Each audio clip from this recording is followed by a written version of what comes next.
and Industry Minister Rob Davies now joins me via Skype to look at South Africa's efforts to deal with Brexit, given that the EU remains South Africa's largest trading partner.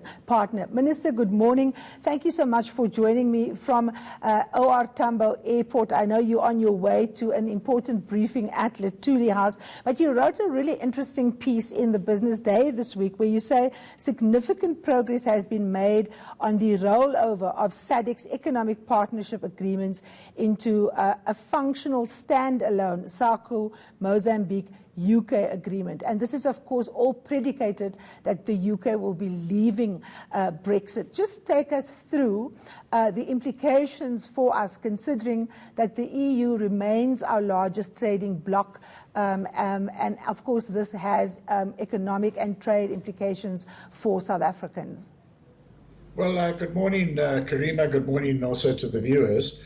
Very much depends on the what unfolds. And the scenarios keep changing day by day as developments take place in the debate.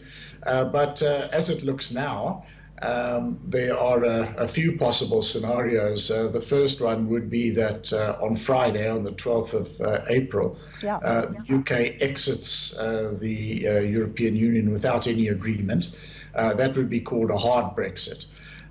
If there is a hard Brexit, this is where this agreement, which we haven't managed to conclude because there's an outstanding issue, and we have been contacting our interlocutors in the UK through our coordinator, who is Minister Kanawembe from Botswana.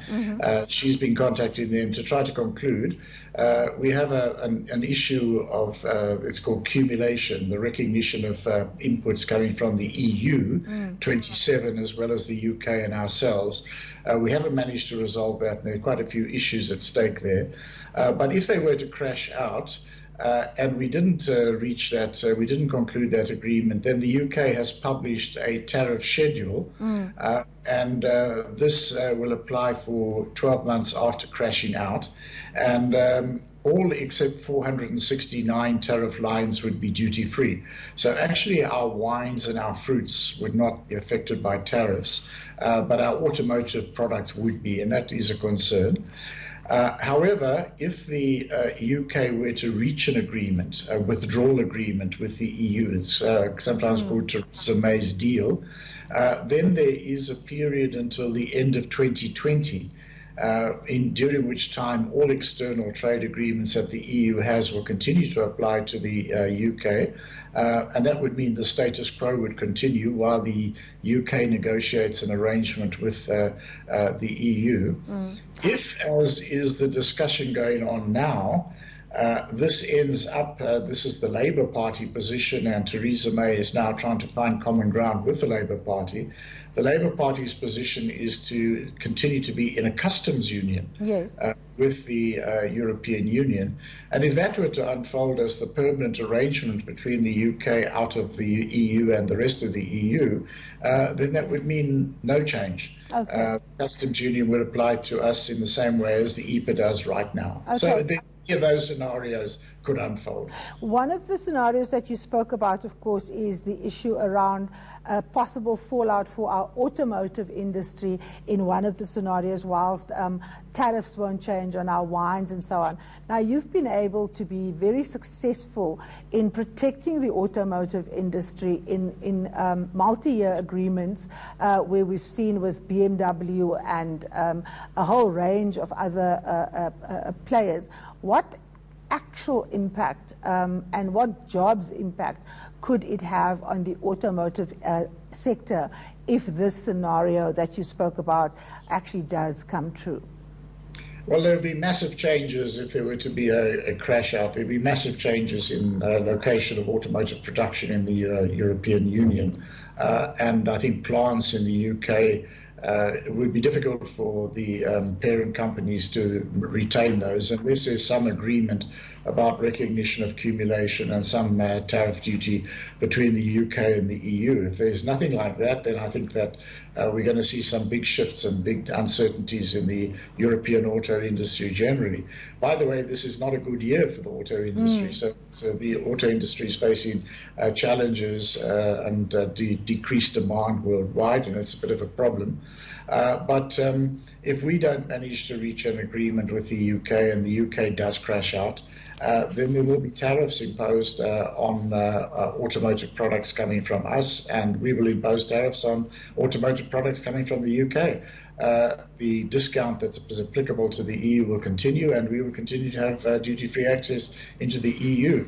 So I think that some of the supply chains would find that there would be disruptions, and not just because of us, but because of the trade that will take place within Europe as it's currently constituted right now.